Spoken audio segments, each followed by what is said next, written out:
Welcome to a Thursday night Magnum PI edition, a special pop-up edition of Cup of Ray, a little Thursday night football talk. So Donovan Smith has a press conference today. The left tackle, the Buccaneers' seventh-year veteran, signs an extension this year. Another year adds it on. Of course, like a lot of players are doing to stay with the team and go for another Lombardi in 2021. So join us for a special little Cup of Ray. We got a panel tonight. Going to get them on here in a second. Glad you joined us. Oh, and if you don't know who Magnum PI is, then you probably don't quite remember the Buccaneers' first World Championship in 37 back in 2003, but that's okay. You were definitely here for the one here in 2021 in Super Bowl 55. And that leads me to another issue. I just wanted to open the show with this. We let that narrative go all during the postseason. You know what? It's probably going to come back again next year because it does with every team every year. We talk about bandwagoner fans and how long you've been here. And you guys know I've been here since 76. But here's the thing. I don't care if you rolled into Raymond James Stadium with a fleur-de-lis on the side of your head, painted on the side of your face. If you walk out of Raymond James with Buccaneer tat on the side or left arm or right arm, you're fine by me. Join in and have a good time. Join the best team in the National Football League. And, and speaking of paint and art, some of you guys got some lit tats out there. I've seen some great art done since Super Bowl 55 and posting them on social media. So join in tonight, show us some of that art, and you'll be eligible for a prize. And, of course, we'll all like it here on the panel. And girls, you can join too. Thanks for joining me for a special edition of Thursday Night Cup of Ray. Be right back.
Thanks again. For those of you that actually stuck by, you get that pop. It pops you on your social media, right on your pad or your phone or wherever it pops you on your computer. If you're sitting there at home at your PC or Apple, whatever you're running there, and you get that pop, and Bucks Report is live, and then you go, oh, it's Cup of Ray. Thanks for joining me for a special Thursday night edition. I'm going to bring my first guest on my panel tonight right in here. Of course, you know this guy. He just joined me last week for a fantastic Cup of Ray, and I asked him to come back on tonight because I wanted to talk about some things with him, and I'm going to go ahead and bring him right in here. So let me see if I can get the screen just right.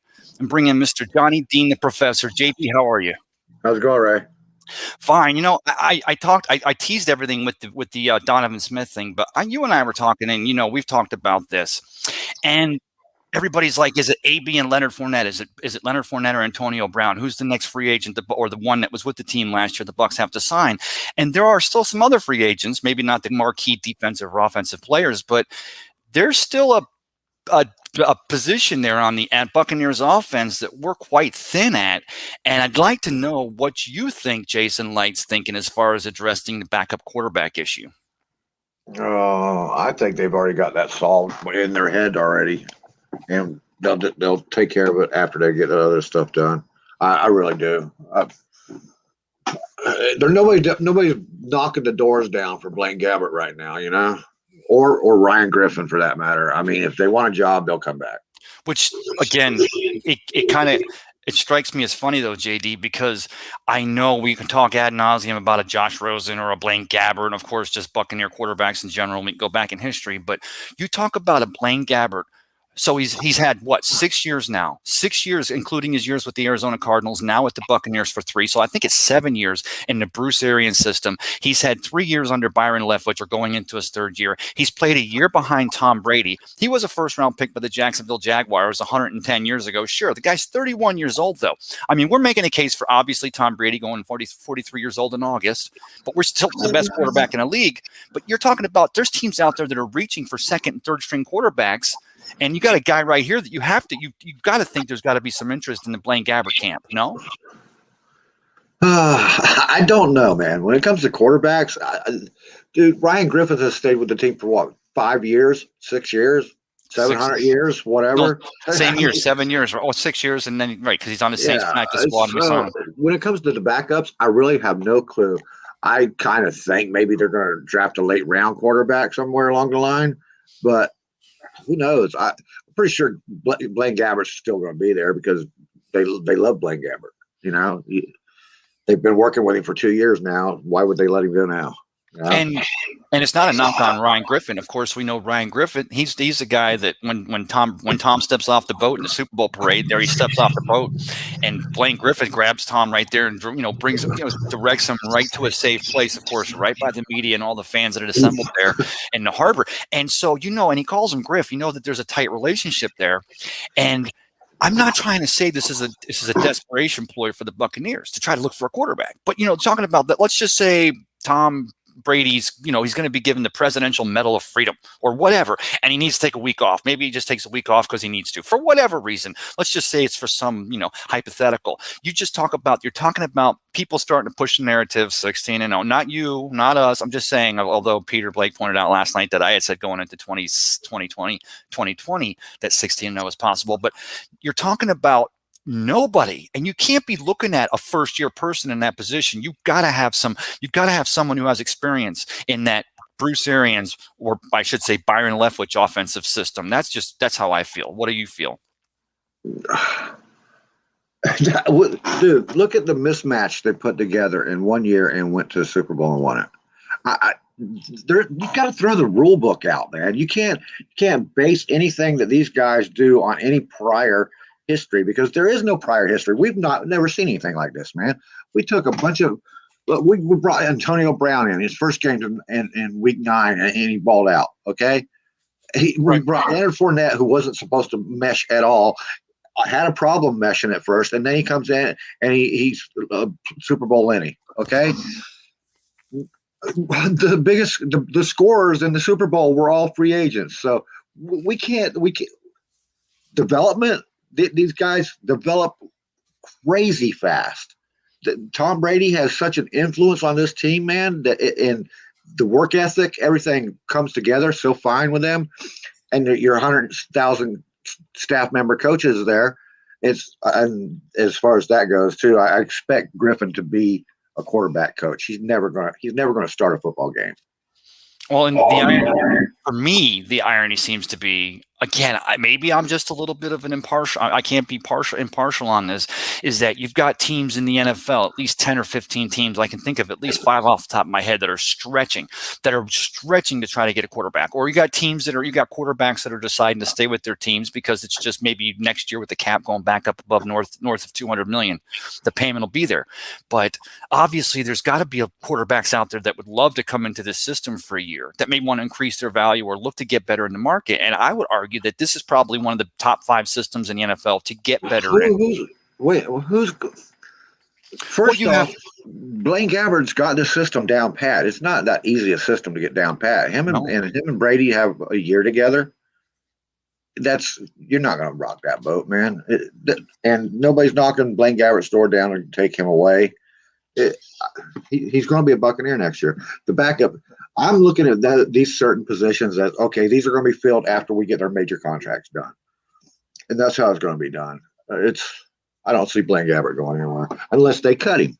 If for some odd reason Blaine Gabbert rubs Arians or somebody the wrong way and gets cut, then we can really focus on that, because I don't see it as a story right now. I mean, it's not. It's right now. The story is Larry Fitzgerald. I mean, we were jokingly talking about him a week ago, and now here we get reports that the Bucs are actually going after him, which means who's going to be going?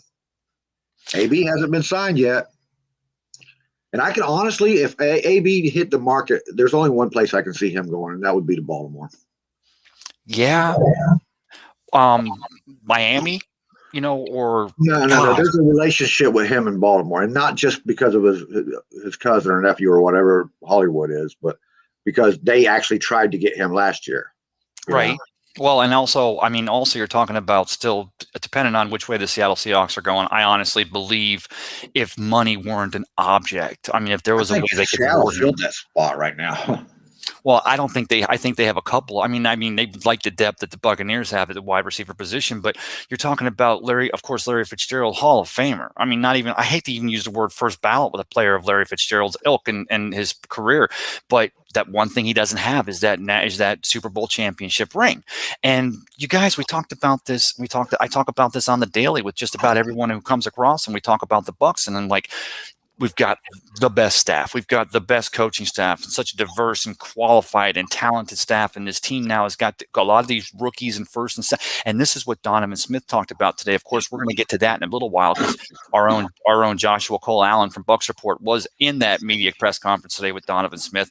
And Donovan talked about, it was funny because they're asking him about the things going into the second year with Tom Brady quarterback and what it meant to this team. And Donovan, this was on 620 WDAE this afternoon with Pat and Aaron, he actually alluded to the fact that it's the young players, the first and second year players like an Antoine Winfield or a Tyler Johnson or even, these Keyshawn Vaughn, these players that are getting their second year in the system and a second year with this winning atmosphere and what that means to this team. So, but to bring a player like Larry Fitzgerald in, I mean, phenomenal to bring a guy like him in. I think he still has something left in the. I mean, the guy's just a phenomenal gamer and takes care of himself. Definitely like to see it. But going back to the quarterbacks, the reason why I bring that up is because I'm not trying to make a relationship that doesn't exist. I love Blaine Gabbert. I hate to use the word love. I respect the fact that he had 9 offensive coordinators in his first 8 years in the league in Frisco and Jacksonville, and then comes here and he played in a Bruce Arians system. But there's something that made the Bucks keep Ryan Griffin around for the last 7 years. And if it comes down to Tom Brady and you can only keep one of those two backups, I'm thinking at this point maybe it's more neck and neck, and the people in the room know and we don't. Right. I'm just wondering. Yeah, that's how I think it all is. It's all been working out like that all year long. I mean, we speculate, we guess, and they've already got their plan in place. Let me go ahead and bring someone else in here because we got Mr. Matt coming in here. Matt from OKC, Mr. Matt Colson. Hey, Matt, how are you tonight? I'm here. I told you I was going to show up. You said you'd show up. I was hustling at UPS. I was willing that UPS hub to get closed. But Matt, where do you stand? And I was just talking with JD, the professor, about the backup quarterback position with the Buccaneers. Who would you like to see if it comes down to if it's tie on all sides and it comes to a call? Huge difference between Ryan Griffin and Blaine Gabbert, or no? Age. I mean, that's obvious. But I don't see anything. Well, I don't see anything in Ryan Griffin that I haven't seen him play enough to judge him. Blaine Gabbert, on the other hand, has started in the past with other teams, and he's been under Arians, and I know the whole back and forth about that. I think if I was Arians, I'd keep Blaine Gabbert because of familiarity, and he seems to like having his good guys from other teams follow him around. And Ryan Griffin, I don't know what the deal is with him. I mean, he's better than Josh Rosen, I guess, because he didn't get put on the practice squad. But what else do we know about him? He's been there taking hikes in the preseason, and then what? So his future quarterback coach is what he is. That's what Ryan Griffin's role in life is going to be. He's definitely, of course, Sean Payton loved what he saw out of the kid coming out of Tulane, enough to put him on the Saints practice squad. And, of course, we nab him off the practice squad, and he's been here ever since. But, yeah, I mean, it's just like – I mean, I looked at this kid, and I was – Matt, you remember seeing the video of Tom getting off the boat there after the Super Bowl parade there? Right? Okay, so I'm not going to go there. But you saw that Griff, he calls him. I saw him in an interview on the Late Late Show with whatever the guy's name is. Again, great show. But he was on there with an interview, and he calls him Griff. He says Griff, took him right to safety. Just had his 6, which is what a backup quarterback really wants. Is that the guy that was escorting him down the walkway? Ryan Griffin. Sunglasses. Yes. See, I don't live there, so I don't know what these guys look like really. But I didn't either. I knew the guy was playing Secret Service, man. He was running the press off, and Tom was in La La Land. I have never seen a man that drunk on public display like that in years. So and here's everybody the thing, was having a good time. And Blaine Gabbert's going to cover him because he's Tom Brady. I think anybody that was within arm reach of him to keep the press out of his face that knew his condition, right? They're going to block for him. That's just the way that team's built right now. Everybody believes in that guy. So when he splits the Red Sea and we get the second ring, and then everything comes together and he brings down the tablets of the Brady commandments, we'll have everything in order at the end of next year and decide whether we're going to go for 3. Because I really don't believe there's anything left to do to build this team other than sign the people that we had last year. How long did you practice that in the mirror, Matt? Oh, just about as long as it took me to say it. This comes out of me, Johnny. I just do this. This is how I speak. That's why I don't have a lot of friends. That's why we love us some Matt. Hey, guys, and here's the thing, honest to goodness, between you, Matt, and you, Johnny, I'm in a room with 2 guys that would have my 6 exactly like Griffin had Brady's 6 there after the boat parade. And, I'm sure Blaine would have done the same thing had he been there. But let me ask you guys this. If you were a Jacksonville Jaguars looking at the number 1 overall pick and maybe a Trevor Lawrence, or if you were a team out there like a team that's wayward, like the Carolina Panthers that are maybe looking to move on from Bridgewater, or maybe a team like Miami who just loses Fitzpatrick, but they're still going with Tua. If you're a team that was looking for at least looking to kick the tires on a backup quarterback, wouldn't one of these 2 quarterbacks, even for lack of playing time, but having 2 years in the Bruce Arians system, and I'm 1 year behind Tom Brady, and here's the thing, Matt, they are both the same age basically. Ryan Griffin's or Blaine Gabbert's a little bit older, but Ryan Griffin's like literally never played, and of course we know Blaine Gabbert, breaks the collarbone in the Dolphins preseason 2 years ago. He was looking phenomenal up till then, so he's got less tread in the tires. But let me ask you guys this. Wouldn't you look at one of these quarterbacks for a possible backup role to mentor a rookie quarterback? Well, which one of these is going to mentor Tua? Tua's skills are better than either one of those combined. That's not mentoring now. He said mentoring. Well, still, I mean, no, they didn't keep Fitzgerald for a reason. I don't know what it was, but they pulled him off the field. He came out and said he wanted to start. He was starting well, and they decided to set him down just because. And if I was cognizant of that, if I'm a guy that's sitting here in the off season deciding on where I want to go, and I saw the way they treated Fitzmagic last year, I'm not going to Miami. And Blaine Gabbert's already been to the Jaguars, hadn't he? Why would I go back? I mean, that's not worth talking about. So both of the Florida teams, from my perspective, don't have anything that makes me want to go, oh yeah, I'll give it some consideration. I'm sitting in the best seat in the house right now. I mean, because Brady doesn't get hurt. When's the last time he got hurt? When McCoy hit him in preseason in the knee? You got Matt on a roll, Ray. I'm knocking on wood over here. Hey, and here's the thing, Matt. You're right about Jacksonville and with Miami, but also a team like the New York Jets, whether they stay with a Sam Darnold or they go with the number 2 overall pick and choose one of those young quarterbacks. Again, maybe it's obviously the reason why, guys, I don't do fantasy football is because I always draft heavy bucks. It's just the way I've always been. And I never win. And, of course, this last season in 2020, I probably would have did pretty well, especially if I went with some tight ends and some wide receivers. But if you guys don't mind, I'm going to bring someone else. Maybe we'll work back to this, but I want to get this guy in here because I talked about Donovan Smith signs that extension yesterday. Of course, like many of the other players this year, opening up some more money for Jason Light to work that voodoo magic. You said, Johnny, he's doing what? He's inside of a what over there at $1 Place? Jason Light? You come behind. You caught me by surprise. I have no idea what you're talking about, man. You said he's in a pentagram. He's sitting in a pentagram in the dark with the candles lit. Oh yeah, that was take me back a few weeks here. Hey, I don't forget. But go ahead.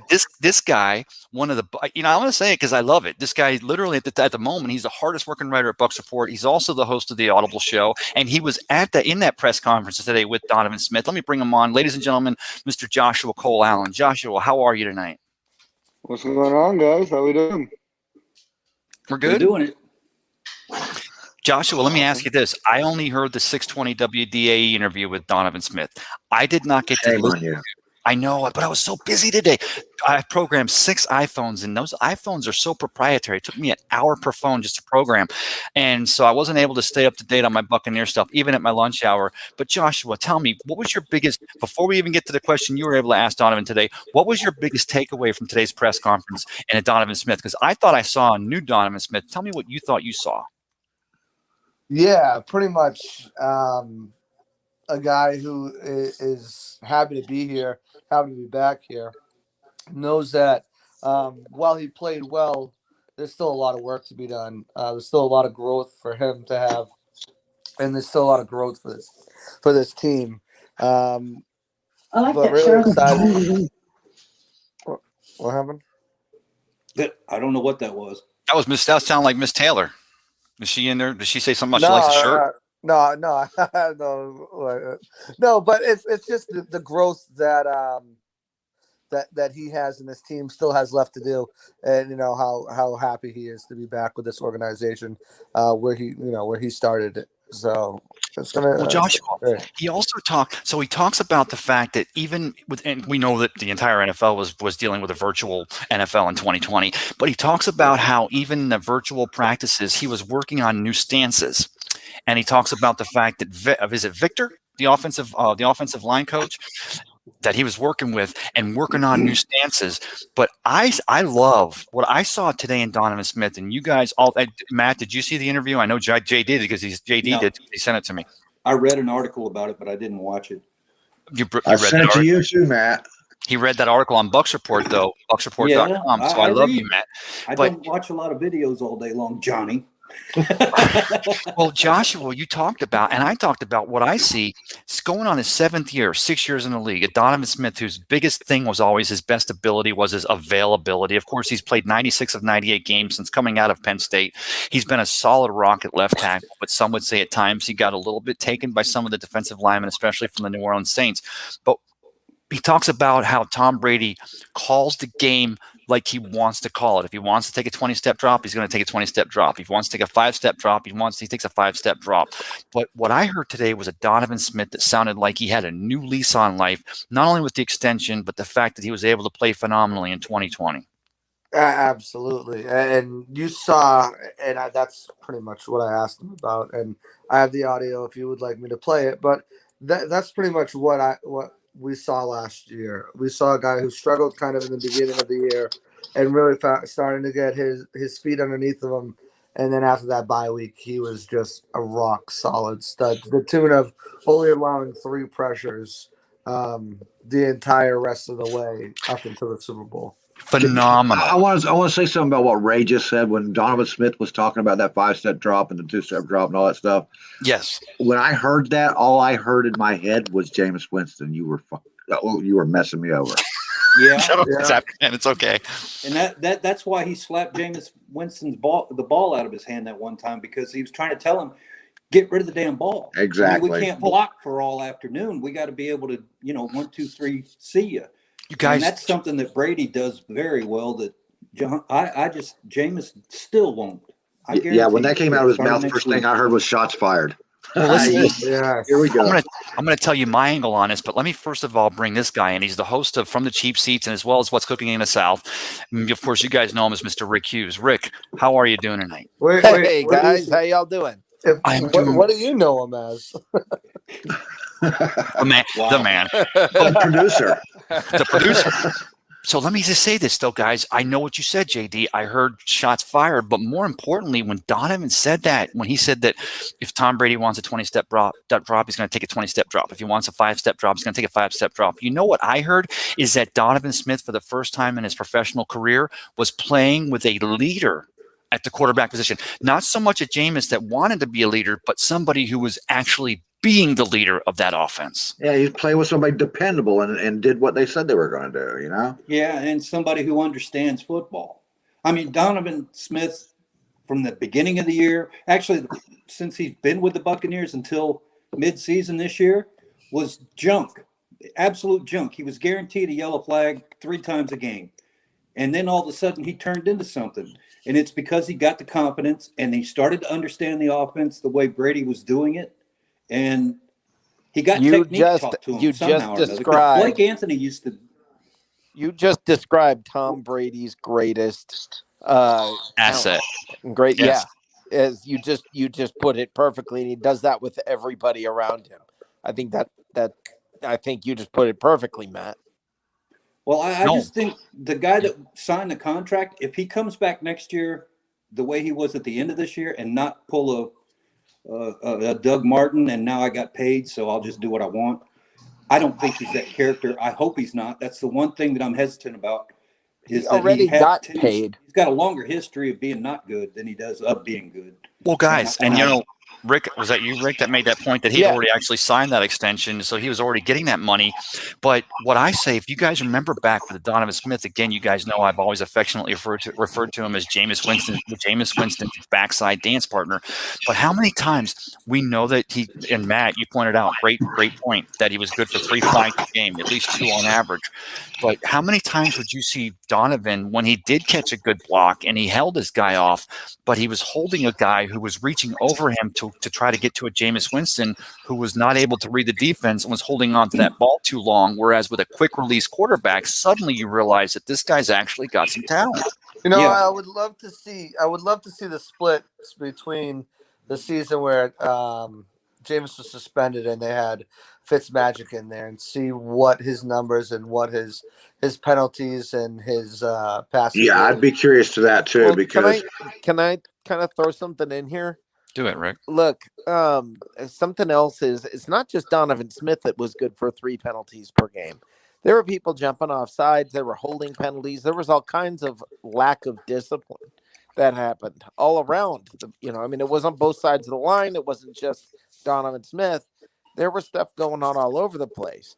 People jumping off on a 3rd and short, people jumping off sides, giving a first down. There were all kinds of things that were happening. Go ahead, Matt. The discipline, the attention to detail, all of those things, that's what Brady brought to the table. And this is what I've said about Winston all along, saying he knew how to, he would give a fiery speech, whether it was a stupid one or not, but he would give a fiery speech and he'd get all emotional and rah-rah. And he would do all of those things because he thought that's what a leader was. And this is what Brady actually understands what leading is. And I think that's where the difference lies. Is he made a difference, not just in Donovan Smith and penalties. That's across the board. But Rick, good point. But let me point out though, you go back to, hold on a second, Josh, and I'll get right to you. But you go back to 2018. When I think it was Johnny said, or maybe Joshua, the split when he was suspended, that Ryan Fitzpatrick becomes the first quarterback in NFL history to go for 350 or plus yards or more in the first 3 games of the season. He dropped some merch there in Canton, Ohio, in the Hall of Fame, and he was getting rid of the ball quick because that was the first time I really became cognizant of Jameis Winston's inability to read the defense, because Fitzpatrick. Fitzpatrick. He saw Deshaun Watson was going to be open on the first play there in New Orleans, and he hits him for a 70-something yard touchdown because he was reading that defense. And again, great point, Joshua. I'm looking forward to that next article you're going to write to explain that split between those 3 games and Jameis's first 3 of 2019. Yeah, and you actually highlighted the point that I was going to make, and the difference, and Rick as well, the difference between having a Tom Brady there and a Jameis Winston, of the ability to read defenses, or the ability to get the ball out quick. Guys, what's my show called?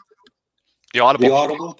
The Audible. I searched through hours of film and hours of highlights looking for any Jameis Winston Audible calls I could find. Guess how many made it to onto my my clip for my opening show? I'm gonna guess 8. Zero. Yep. Zero. So is that the coach or is that the player? Because I called this. This is what we're going to do. You don't know enough yet to do what Don Shula would let Bob Greasy.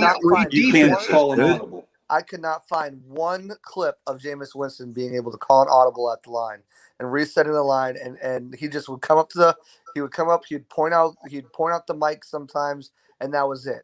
No audibles, no line calls, no nothing. Are you gonna let him call a play? Hey, look, that has always been my complaint, dude. Hey, guys, always been my complaint, because the quarterback will make a deep offensive line look stupid, like Ben Roethlisberger used to do in Pittsburgh. Okay. Yes. If you can't read a defense, the quarterback walks to the line and he sets the defense up. He looks over the defense's heads. He sees the the offense line's head. He sees the defense. He calls out to the offensive line how to set it up. and they're supposed to go by what he says. So if he's setting up the wrong offense, then of course he's going to get knocked Well, he's around. not a field general. Well, no, and you guys buried. Well, buried quarterback is a field general, though. No, That's I'm what saying saying. right. No. I'm saying specifically. No, good quarterbacks are field generals. There are a lot of other quarterbacks who just sort of run through the motions and do those things and don't really lead and guide a team. And that's, I mean, they might function as a quarterback, but they're not a field general. And I think that's what we're talking about here. Hey guys, Well, James has gotten away with that for years because of his size and his mobility, but Jameis just don't have that, man. Let's not get twisted too. I mean, Donovan Smith got beat a few times, especially early in the season. He got beat bad, but part of that too was everyone wants to talk about, how the wide receivers and the running backs had to learn Tom Brady and how they had to learn. Well, the offensive line had to get used to having an actual quarterback back there who could, as everyone's saying, read defenses and set defenses up and make the proper adjustments for not only the wide receivers but the offensive line, and letting them know, hey, this is what we need, this is the protection, this is what's going on. And it took the offensive line, I'm sure, a little bit to really get that going as well. I mean, well, they had no preseason, so they had to learn on the fly. Exactly. Well, that was evident through the whole first half of the season. We had the people in place. We had the opportunities. Brady screwed up a couple of times because he just didn't have the rhythm down. And you can't throw a 60-yard pass without knowing how far somebody's going. Hey, Josh, but guys, this is the thing we talked about. This is what now, Joshua, I want to get to that audio you have from that question you were able to ask Donovan Smith at that press conference today. Of course, he has the presser today talking about that contract extension, and that's where I saw an entirely new Donovan Smith. Did he mention in that press conference that he was working on those stances? He was working on those specific stances in the virtual offseason, and that takes me back to he had to change those virtual stances because he has a Tom Brady at quarterback who gets that quick release, and he didn't have to go to try to hold on for dear life to protect a quarterback that was unable to read defenses as fast. Yeah, exactly. I mean, as he said too, and you'll hear in the clip, he's still young. He's only been in the league for 6 years, so he's still in his 20s. And someone put it on Twitter the other day, and it's crazy. It's like they said they mentioned Deshaun Jackson, and like he's like a dinosaur, and like Donovan Smith seems like he's been around for a long time. These guys, I mean, they're old in NFL years, but some of these guys are younger than me. Some of these guys are old, like my same age.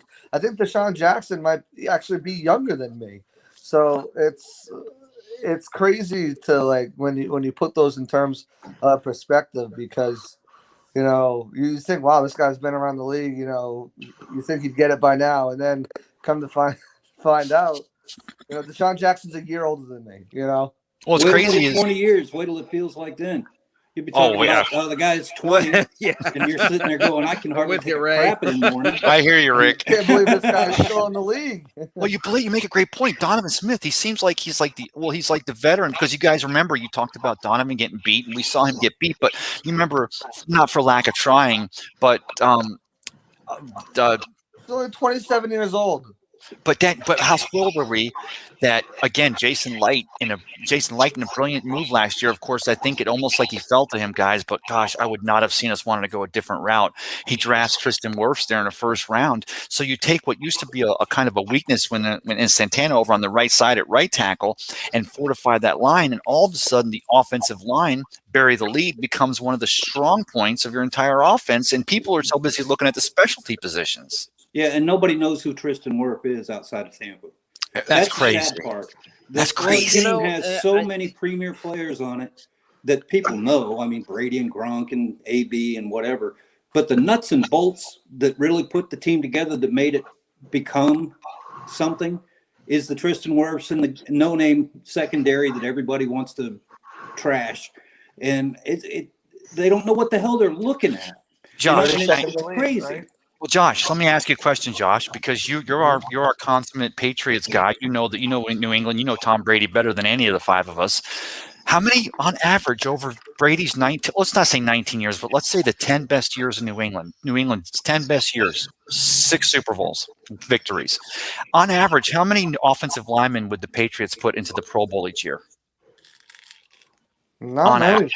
Logan Mankins, I believe Matt Light maybe made it once. Nate Sauter never made it. I mean, I go back and I always seem like I saw Patriots offensive linemen in there. Sebastian Vollmer, Stephen Neal, these guys were. Stephen Neal was a former wrestler, never played a down in football at any level, and came in and converted from a wrestler into one of the most underrated guards that can come in the league. You're absolutely right. I mean, these guys were Dan Copen. Copen. I mean, Joe Tooney is another guy. I don't think These stats are a little deceiving, though, when it comes to Pro Bowls, because, I mean, like Levante David and Devin White haven't made it, but they will now. True. So, I mean, now, you know, in the Patriots, of course, they're winning Super Bowls. Oh, well, you know, then the offensive line goes. Yeah, well, and Dan Copen was the center while Kevin Mawai was around. And Dan Copen was every bit as good as a Kevin Mawai, you know, when it came to doing his job. But, I mean, he wasn't Kevin Mawai, you know. Right, but you understand what I mean about how it's deceiving. Oh, yeah. It's oh, yeah, the Bucs linebackers must have sucked last year because none of them made the Pro Bowl. Right. To that point, I don't think Logan Mankins got to a Pro Bowl when he came here. No, I don't think he ever did. He was still playing at a very high caliber. Right, that's what I mean. Centers we've had were Logan Mankins and the guy we got now, Jensen. Yeah. Well, guys, I see the point, because I mean, when I see it because I was trying to make a point that I always thought for some reason it was always 1.5 to 2 offensive linemen per year, but it is a skewed statistic because there's 16 teams in each division. Well, it's a popularity contest, Ray. I mean, it's like a homecoming thing. The girl that's the most beautiful and has all the dates and all that crap wins, regardless if she got anything going on upstairs or not. And that's the way NFL fans are. Now we've got 1 million people on the bus, and we're having to get a Titanic behind that because we're going to have another load of boat hoppers here coming this next season. And you watch how many Buccaneers get picked, first and second string, that don't have to wait for somebody to say, I'm not playing or whatever. Right. I'm a horrible human being because when he says whether or not she has something upstairs, I was thinking something entirely different. I was trying to keep it down for kids. Rick was thinking you're trying to train me. That was the deal closer. But you know, the thing is, guys, is that what I'm thinking is, as crazy as this seems, and let's not even talk about Ryan Jensen at center. And of course, Joshua had a great article today on Alex Kappa. Go ahead and tell us a little bit about that article again before we get to the soundbite from today's presser with Donovan Smith. Yeah, it was part of our Make or Break series, one of the last guys in our Make or Break series that we've been doing here. And just breaking down, you know, since he's entered the league and you know, he's up for a new contract next year unless they extend him, which they won't because he's on a modest rookie deal salary for the last year of his contract. But just his ascension into the offense. I mean, that first year, like I wrote, was pretty much a redshirt season. He saw action in the final 6 games of the season, but that was it. Then thrust into a starting role, the guy did really well. I mean, he allowed 4 sacks his rookie year, missed 3 games. I mean, you guys remember the Saints game where he broke his arm, finished in the second quarter, finished the entire game, only missed 2 games to come back in that 3 games down the road to injure his elbow and miss the following game against the Colts. But you know, graded out as a 60, I believe it was a 62.7, which is, you know, pretty well. And then last year again comes in, doesn't skip a beat, is at one point led the fan voting and for all the right guards in the league, and you know, finished the year allowing 0 sacks. I think he had 2 penalties, and obviously, you know, injured himself and well, not injured himself, but got injured in the Washington football team's game in the playoffs, and you know, replaced by Aaron Stinney. But again, another guy who goes unheralded, and another guy who is still young and still learning and still developing, and to see the progression from, you know, year 2 to year 3, 0 sacks let up. You know. Well, guys, hey, great, nice transition there, Josh, because I'm going to go to Rick Hughes for this one. I'm going to throw this question out there, Rick. I'm going to put you on full screen. What do you think about Daniel Snyder's proposal to just remain the Washington football team and not try to select a nickname for that team? I like that. Yeah, I mean, hold on. Go ahead, Rick. Okay, so initially, when they said they were going to go by Washington football team, I hated it. I got to tell you, it's kind of cool. I'm good with it. I mean, there's a very cool. I almost want to use the term elegance about it. There's a cool classic. Something about it that whole the logo and everything. I don't know. Maybe it's just me that thinks that, but to me, I kind of like it. There's something that feels strong and classic, and it feels long term. Yeah. Well, what about you, Johnny Dean, the professor? I mean, you're of Native American I've been heritage. calling them the Washington football team forever, dude. Bingo. And I remembered that. That's what's weird is I remembered you had always been calling them the Washington football team. And I agree with you, Rick. And I'm going to ask your opinion too, Matt, because for me, all of a sudden it became unique. They were the one of 32 teams that were called the Washington. It's like the old, when the NFL first started, it was the Chicago Football Club or the Ohio Football Club. And now it's the Washington football team. Mr. Matt Colson, what are your thoughts on this? Well, I'm a soccer guy. So in Europe, most of the teams that are playing in the Europe leagues out there, they don't have like a mascot name. It's Chelsea or it's whatever. And the guys that are on those teams, I play for Chelsea. They don't play for the Redskins or the Cowboys or the Indians or the Chiefs or whatever. They play for Chelsea. And I think that's something that the NFL didn't want to do because they were marketing. But this turned out to be, like a market. Rick said, you've got a classic, goes back to Sonny Jurgensen era kind of uniform thing going on there with the helmet. Yeah, I like that too. I love the numbers on helmets. Yeah, that's a real nice trick. And they can do this for 4 or 5 years, and then someday when everything calms down, they might decide to put a mascot on there, and boom, now you got all new gear again.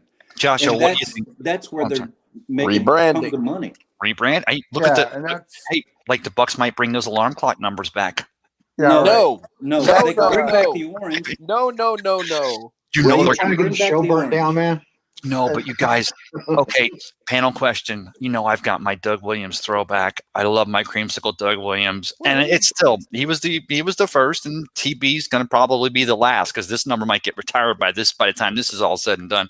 But when we wear the creamsicles next year, and we're going to wear them at least one home game, do I try to figure out a way to put Brady over Williams' name for that one game? No, I actually would buy a Doug Williams modern jersey. Just go, buy a 12 on buy a creamsicle Brady jersey, man. No, just wear the Williams jersey.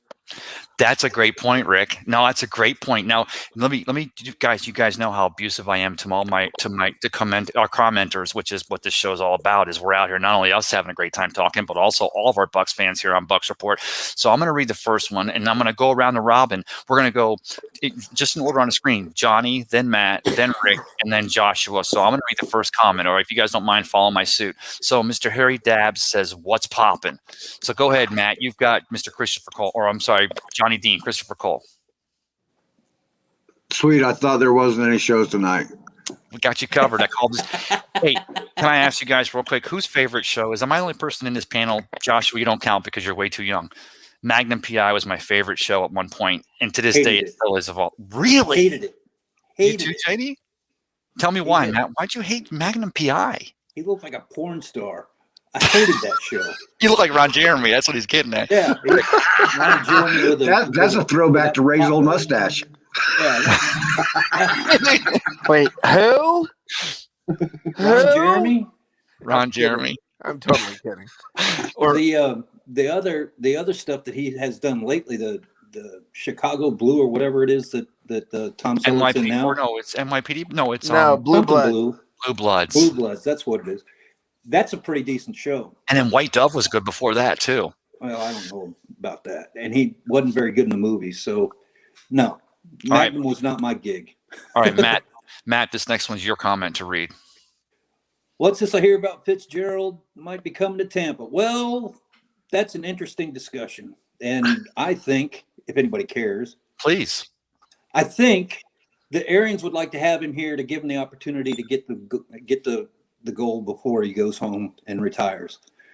Does he need to come in here? No. Do we need him? No. Do we need AB? Well, probably better player than Fitzgerald, but Fitzgerald is productive. If you got him on the field, he's going to, they keep trying to give us an Edelman type guy. Well, there you have one. And he can come on like 3 or 4 times a quarter, and that'd be good, whatever. But I wouldn't compare him to Edelman. He's more of a Vincent Jackson type thing. I think Mike Evans would feel really comfortable with him. Fitzgerald's a Mike Evans in a slot. I mean, literally. I mean, because you got Mike on the outside. We don't have to look at him like a burner or anything. He's got the hands. He can catch anything. He's very dependable. And we don't have to rely on him because of our receiver room. We're not leaning on that guy. Well, no, I'm sorry, Matt. I was going to say, whereas we brought AB in because of his talent, and again, I call the guy Spider-Man. Maybe I heard that someplace at some point that his nickname was Spider-Man, but Antonio Brown reminds me of a fast spider. But you talk about bringing a Larry Fitzgerald in, again, Hall of Famer before he even comes here, but these young guys, because you guys know this, we all know this, we've all played football here. Sometimes it not only comes down to just wanting to win, but it comes down to every man, the 53 in the room. And you bring in a Larry Fitzgerald, a guy that's as long in a tooth with the history that he has and the hustler that he is, with still talent to play, and he comes here for a ring, you're going to make, just like you did with Tom Brady in 2020, you're going to make those rookies do extra reps. You're going to make those veterans do extra gassers. You're going to have this complete team unity. And in the NFL, guys, let's be honest, 32 teams are pretty equal in talent. There's differences, the Bucs versus like the Detroit Lions. But at the end of the day, you get your players on board for this with a Larry Fitzgerald, and they're working out. Think of how much he's going to share in that room, how much he's going to coach on the field. And that's invaluable. So you're going to have – you still got – Scotty Miller, who doesn't know how to run routes, but he can fly. And you got this Tyler Johnson who can catch. I've seen him do Scotty catches. Miller, that guy. Oh, my God. Scotty Miller. Yeah, Scotty Miller. He's Miller. A blazer. He's a freaking blazer. A friggin' blazer. It's a great psychological. It's a great psychological tool, too, because it shows the players on the team that you care about them, that you really are invested in them as well. So they're going to give you everything they got. Right. Yes, that's exactly the point I was trying to make. I don't see any downside to it, except that we're filling a roster spot that we're going to have to kick somebody off. And somebody's probably not going to be there anyway. So. And guys, don't forget, I've made this point. I'm going to make it again here. We're talking about these option years and Jason Light, and we're pushing it forward to keep the whole team together. And there's going to be a reckoning of some sorts, because there always is. But I don't see anyone on this team that we've signed that the talent is lost and we're only signing them because they're a good guy in the locker room. Every player on this team still has something to give. And with Ndamukong Suh, again, he signs that contract this week. He signs the extension along with Donovan Smith, or signs another contract. But the point that I forgot my point. You know what? Ray. Hey, Ray, you still got 2 more guys to read comments. Well, and I want to throw something in real quick. I was going to ask you, Rick, about this, about Fitzgerald, is this. Remember, we had Cyril Grayson on the field, and we had some other guys like that playing on the field last year, trying to catch footballs off their helmets. It sure would be nice to, now when you've got the depth where, even though you've got all these incredible, 1, 2, and 3, then you're good with your next couple. Well, now you're adding, Larry Fitzgerald in there. Fitzgerald, like a throwaway, right? I mean, come on. Oh, it's Larry Fitzgerald. So there's a way they could fit him into the offense for sure. But if you're bringing the problem with that is if you're bringing Antonio Brown back and then you're bringing Larry Fitzgerald in. I don't think somebody's not coming back. Well, now you're saying goodbye to Justin Watson, and that's a special teams guy. So I mean, or Cyril Grayson, I mean, the thing is this: you had injuries last year. Okay, look, I hate saying this, but we've got Mike Evans, who's got serial hamstring issues. We've got guys get hurt. It sure would be nice to be plugging that guy in, wouldn't it?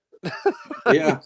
How do you go wrong with Larry Fitzgerald on right? Guys, so anybody who's got a problem saying let's bring in Larry Fitzgerald for depth, come on.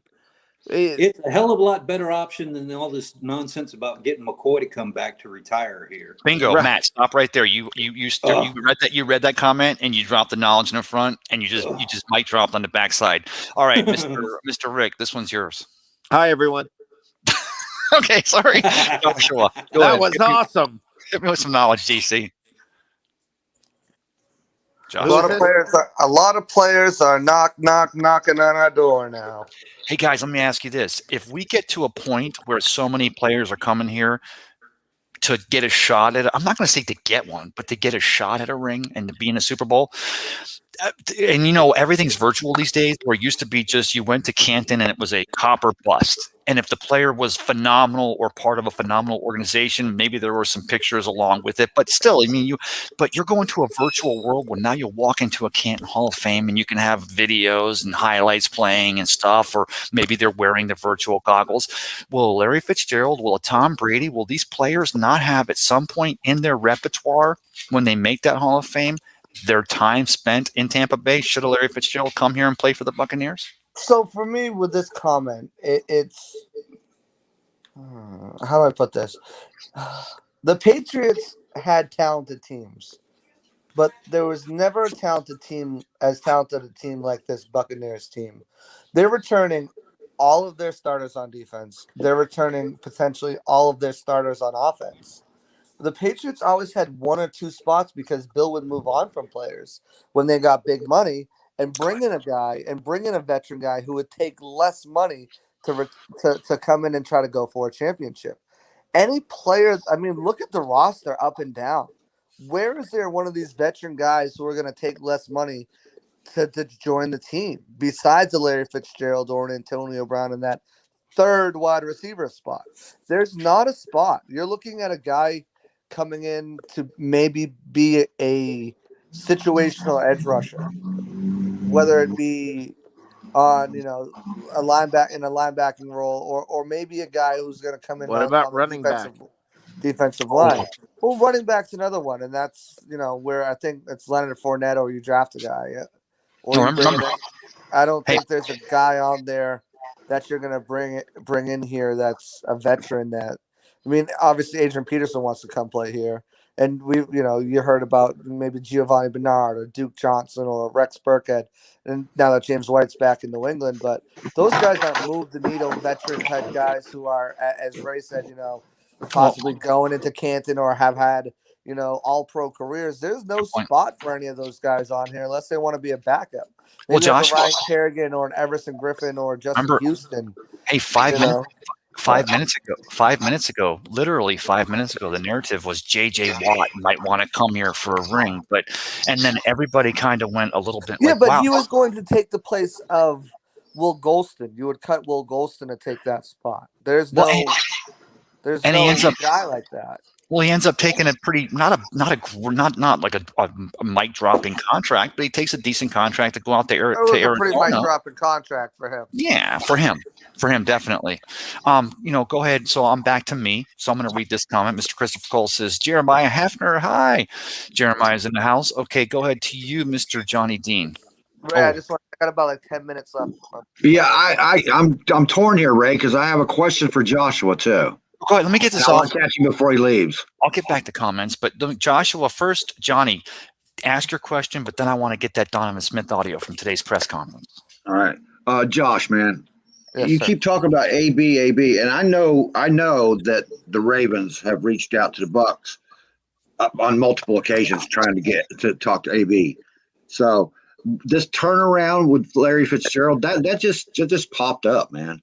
We were talking about it. What was it, a week ago? We were talking about it just jokingly, and now all of a sudden it's actually hitting the news cycle. If Larry Fitzgerald comes here, I believe it's because AB is going to the Ravens. Well, yeah. And you're right. We talked about that. I wrote about it. What if AB leaves? It got great backlash on the internet, and Larry Fitzgerald was one of those guys that I highlighted that could possibly come to Tampa with his familiarity with the system, the scheme, obviously Byron Leftwich, Bruce Arians, and be able to kind of just slot right in that role there.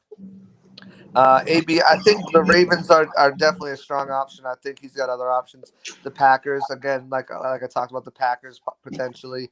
They have still not done anything at that wide receiver position. I know Aaron Rodgers would love to have a guy of AB's ilk there. And same with the Seahawks. I think they're still in it. So I think AB has options. I just I don't think he think he's does. got. I just don't think he's got break the bank contract options. But the more we hear, and you bring up the Ravens, which is funny, the more we hear about it, the Ravens were in on Kenny Galladay. The Ravens were in on Juju Smith-Schuster. The Ravens now we hear were in on and offered T.Y. Hilton a bigger, longer-term deal than the Indianapolis Colts did. And as the Ravens continue to lose out on targets, and I mean, they brought in Sammy Watkins. He left. He went to the Colts, didn't sign. He's still unsigned. If they lose out on Sammy Watkins, maybe that turns into a desperation play where they look at Antonio Brown and they're like, hey, screw it. You want Well, $7 million they looked at a year? Antonio Brown when he went to the Patriots. Remember, so it's not that they have been interested in him for a while. Yeah, but I mean, I'm talking about like interested in putting money up for him. Like I can see them being like, we can't lose another guy. Here's $7 million, AB. Here's 8, and that's a number that I didn't think he would reach until next year because Yeah. teams might be nervous about him. And that's why Well, I thought that his best option would be to return here, show that he can do it for a full year without making any headlines, and that he can be a good soldier, and and that teams would feel comfortable enough to give him that yes. 3-year, $21 million contract or Well, something like that. Joshua, you make a great point because I didn't think he'd make some money until next year, but most of that was predicated not just upon this guy's talent and the fact that he played good soldier in 2020, but the fact that he does have some standing litigation that's on the docket for December of 2021, which for a new team, depending on how that goes. And of course, you guys know as well as I do, the NFL investigates things already. They already kind of know how that might go. I'm not saying that him not signing with a team is an indication of whether the guy's guilty or innocent. No. I'm not going with the court of public opinion. I'm going with the actual court. But there is standing litigation for December. But Joshua, do me a favor. Let's put that on hold because you made a great point. But play me that audio from your question you were able to ask Donovan Smith today, because I wanted to cover that, because that was really the reason why I wanted to do this show tonight. Was Donovan Smith a rejuvenated left tackle, and the fact that the presser today really showed me a side of Donovan that I just honestly have never seen. Yeah, let me get that. Do that real quick. Oh, go ahead. I have it. All right, so here it is, and it's coming on my laptop. So just bear with me. We'll go over to Josh Allen. Hey Donovan, congratulations on the contract. Appreciate you. Just wanna you touched on how the team came together, but specifically yourself too. After that bye week, you really took your game up to another level and another notch. So what's next for Donovan Smith? How does he continue to improve on that level of play and take his game to the next level? Oh man, like I said, I'm still young. I'm still learning. And that's, I feel like the biggest thing, because as you keep learning, the better you can get. Through the years. So once you feel like you stop learning or know it all, that's when you kind of just complacent and you just chilling and whatnot. So for me, I'm young. I'm still learning a lot, and I just love it. I go out there, have fun with my guys, enjoy winning, and just to be able to go out there consistently, have fun with it, and know that as a unit, as a team, we all got to go out there, do what we got to do, and know that at the end of the day, a win is what we're trying to get and get done. My fault. So yeah. That was such a great question, Josh. I mean, not only number one, do you get him to touch on, and you talked about, and he touches on the fact that he's still young. He didn't come out and say, look, I'm only 29, or I've only been in the league for 7 years, or he touched on the fact that he still has growing to do. Of course, going into this year, he was the biggest liability on this offense. People were like, oh, but Donovan's our left tackle. Not That's Tom people, Brady's Ray. backup. We were like me, you, Johnny, Matt, Peter. Absolutely. I couldn't We were stand saying that if he didn't have a good season because of that $14 million that was unguaranteed, that he could potentially be cut this year if he did not play well. And Hey at the guys, we beginning of the talked about season, we were like, "Oh, he's gone." I remember talking about it at the deck watch party, and I remember talking about it on the shows. We're like, "Is Donovan Smith brought back?" And now, not only is he brought back, he's brought back $30 million guaranteed richer and hey, $57 million in the last 4 years, which is an unprecedented amount for an offensive lineman. show of hands. Who had Tristan Wirfs going to left tackle at some Nay. point? No. Okay. Well, Yep. Not me. we questioned whether it was possible, though. We questioned whether, because he played a little bit of left tackle at Iowa, and we were like, maybe that's our guy. But You he did. slide him over and draft the right tackle because it's easier to draft right We talked tackle. about this. We Yeah, we did. did. You know, the one thing that caught my attention, though, right beginning of the season, the press started bugging Arians about Donovan Smith and what are we going to do about that and whatever. And Arians never took a negative side to it. No, he didn't. Said his mistakes are fixable. He holds a running block too long, and that's where he gets himself in trouble. And 3 weeks after that conversation, everything changed. So what happened was we took advantage of the 195 coaching staff that we got, and they concentrated on getting him straightened out. And he was able to succeed because he was receptive to it. And that's all it takes. This coaching staff that I gave Bruce Arians a whole lot of crap about last year, I'm like, how many damn coaches can you hire? And how in the Glazers are going to justify having this many people? Well, now all of a sudden it makes sense because your second string players that usually just kind of flounder off in the side, they're actually getting good enough to where they can come in and get a drink of water every now and again, try it out in the game.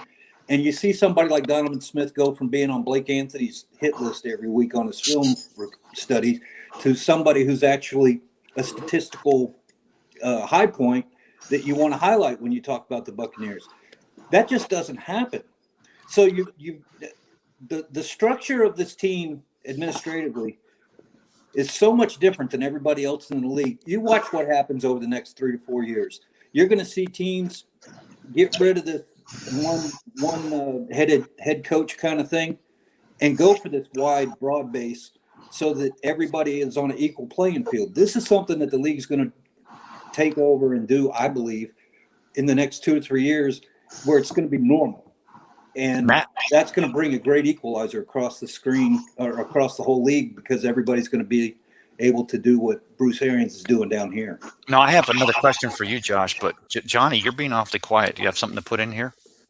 I'm just listening. It's easy for Donovan Smith to improve once he learned to trust the quarterback behind him. When you're holding a block, if you're down in the trenches and you're holding a block, you're holding that block long for a reason. If you know that you don't have to hold that block that long, if you know, all right, you got a timer in your head, and on every play, every position on the field has a timer in its head, okay?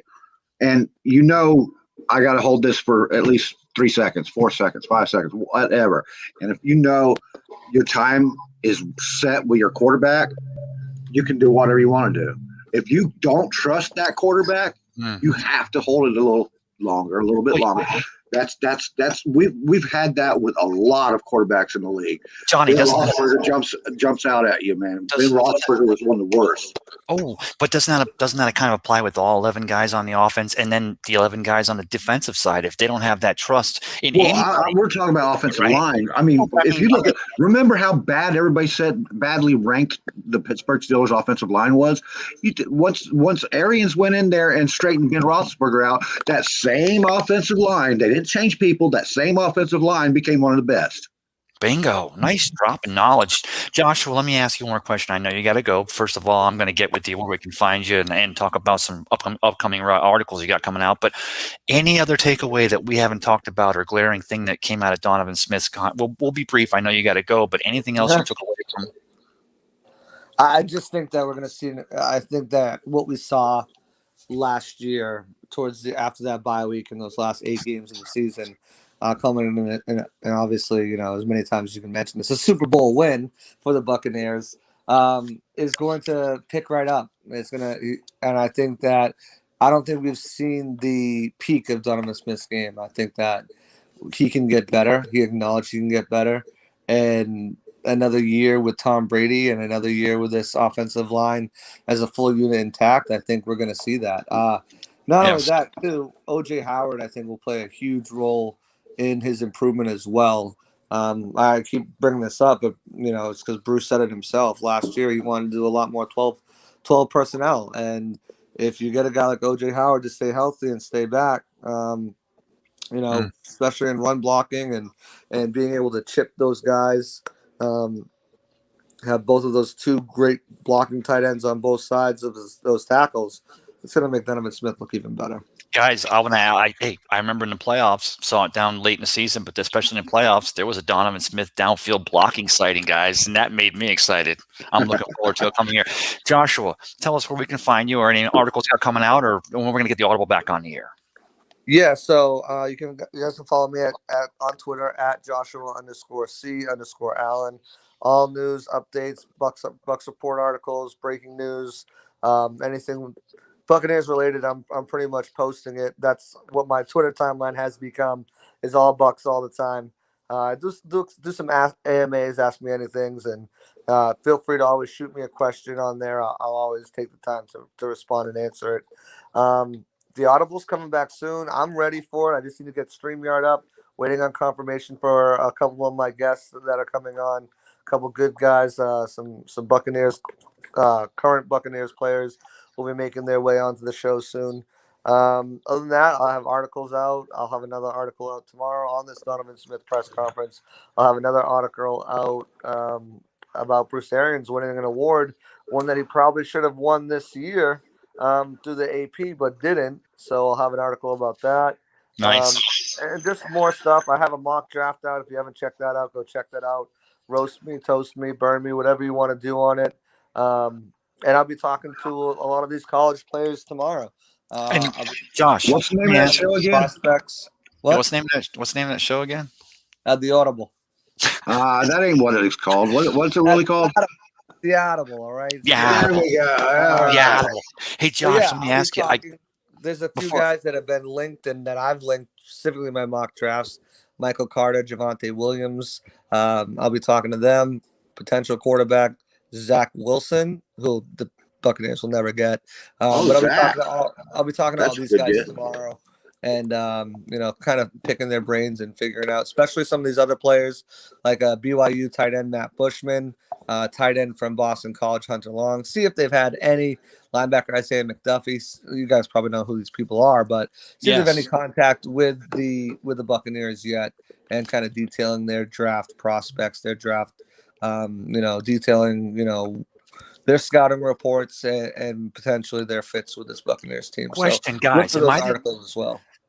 And I floated this out there, and Joshua, Johnny Dean, the professor, agreed with me, and Matt, I didn't get your take on this, but we talked about, just on hypothetical, let's say the Bucs at 32, there's a team that's like, number 5 overall or something. They decide they want to move up to 32 because there's a player they still covet on that board. And the Bucs draft back to the middle of the second round, possibly with the future, maybe going to a first round pick next year. Would a Kyle Trask ever, if he's available there still in the second round? No, not second round. No. If he falls to 95, I think about it for a second. Yeah. But I probably you still got to grab a defensive tackle or edge rusher. But but to your point, Ray, I've done 2 mocks so far. Mm-hmm. Both of them, they're not picking at 32. They're moving back into the 40s. That's what I think. I just don't see them. I don't see them sticking at 32. I think specifically with this draft and what you're looking for now, before they re-sign Donovan Smith and obviously they have Tristan over there, maybe a tackle at the end of that round, a Liam Eichenberg or a before I would say Tevin Jenkins, but his draft stock is just skyrocketed. But a Sam Cosmi, one of those guys, maybe I would think about taking one of them. But with Donovan Smith back in the fold for an extra 3 years, including this year coming up, it just doesn't make sense to grab a tackle that early. I think that the best bet for them is to trade back, unless you have one of those, pass rushers. If Slater fell back to 32, I would grab him in a heartbeat. Slater's going to be top 10. Slater's going to be top 10. You can get. Well, they're not. He might drop because they're not. He wants to play tackle, but he's more of a versatile He's more of a versatile.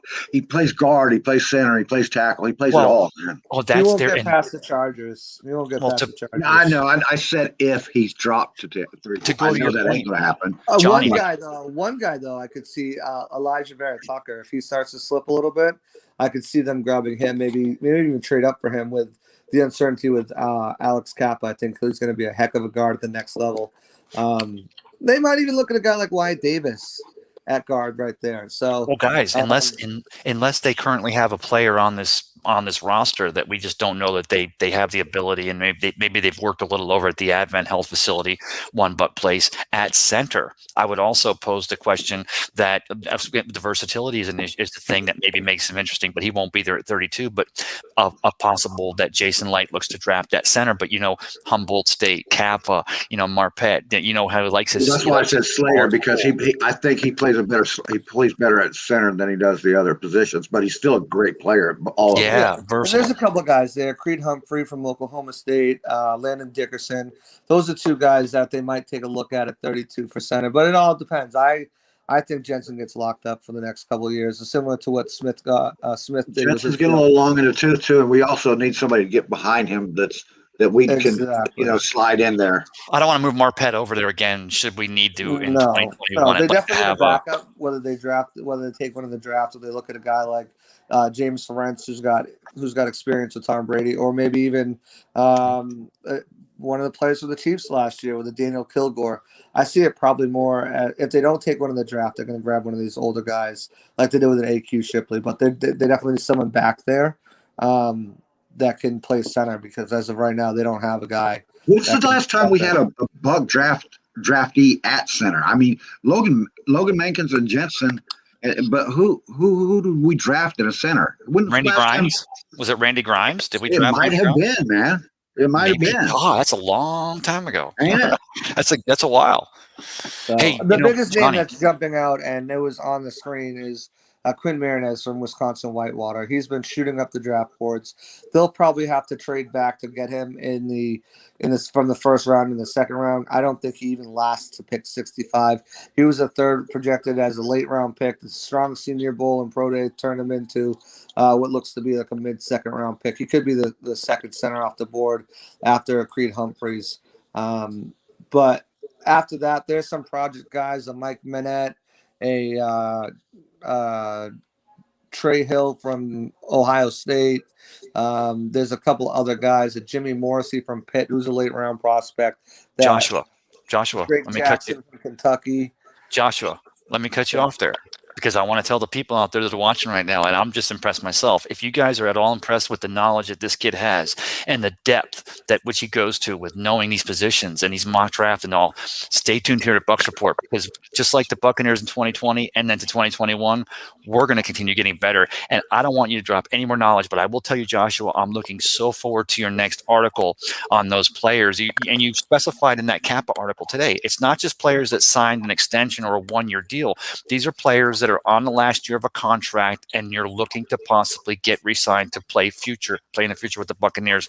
Thank you so much for joining us tonight, brother. I appreciate you so much, and we'll talk to you real soon. Absolutely, and I'm gonna get with Mr. One Prodigy Jacob Charno, and we're gonna have a draft primer before the draft and kind of go over some of these prospects and what rounds they'll be in position by position, and what could be potential fits for the Bucs. So a lot of good things coming to Bucs Report, a lot of good things going on at Bucs Report. Stay tuned here. Obviously, if you guys are on Twitter, you saw that Bucs Report finished number 2 overall on the media side over there, so only to second to Pewter Report. So I want to thank y'all for voting for us, and I want to thank y'all for recognizing the hard work, and that Bucs Report's a place to be, to get your news, get your entertainment, and get all these wonderful shows that we have going on live here. Thanks, guys, for having me. Don't forget to give Jill a shout out, man. Yes, Jill. Oh man, Jill Beckman. I think she lost in that Twitter poll. Let me check. I think she lost in it. Yeah, she did. It was close though at the end. It was. So, congratulations to her, Jill Beckman. What a beast. But yeah, thank you guys, brother. Thank you. So thanks for joining us tonight. We'll talk to you real soon, Joshua. Hey, Ray. Go ahead, Matt. I'm getting to you, Matt, because we're getting ready to close this thing off. But I want to know if there's anything I didn't bring up, and then I'll read the comments at the end. I won't keep you guys around. I appreciate you so much for joining me tonight. But what you got there, Matt? The last center we drafted as a center Right. was Ali Marpet, and he didn't play center. Oh my God! And Knowledge then, and 2003 was the next time we drafted the center. It was Austin King. I don't even remember hearing about He it. didn't even play, I don't think. No. So it I don't know goes if he made back a to team. 2002, had Zach Quasia, Quaccia. Was he out of I Michigan? don't remember him playing either. And then Russ Hockstein in 2001. Hockstein. Yeah. Now there's a I name don't I remember remember. these names. So I don't do. think they made the. I don't think they made the starting list. Hockstein did. Hockstein, I want to Did say he? played. I thought he was a second string or rotation guy, dude. Well, and I mean, he made the team. I mean, he wasn't a starter. Oh, I like said starter. Yeah, that's what I was talking about, starters. Well, you know how I Ali roll, Marpet JD. was drafted as a center. And then back in 1990, we had a guy named Tony Mayberry. Mayberry was Tony the man. Mayberry. Yeah, so Let me tell you about TB. Just love me some Tony Mayberry. And, well, TB, but Tony Mayberry and Ian Beckles, they used to be thick as thieves. And everywhere I'd go to Lightning games, to Rays games, we'd go, and they would always show up together, thick as thieves. And I've got an Ian Beckles tie-in to my cup of Ray on Sunday, but I'll save that and make it a surprise. But what else you got there, Matt? well, I'm not going to bore you with the rest of it. I just looked it up just for fun. Who was the Buccaneers' first center they drafted? Oh, good Oh, God. Jesus, 77, 76, Steve Wilson.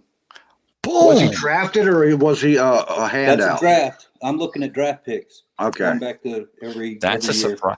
You guys know that I was reading today, or it was today, about some Buccaneer history, and you know Ron Wolf was the original player or general manager, Right. and John McKay and Hugh Culverhouse had that 5-year plan. John McKay said, if we're going to win in 5 years, and that's why his contract was 5 years.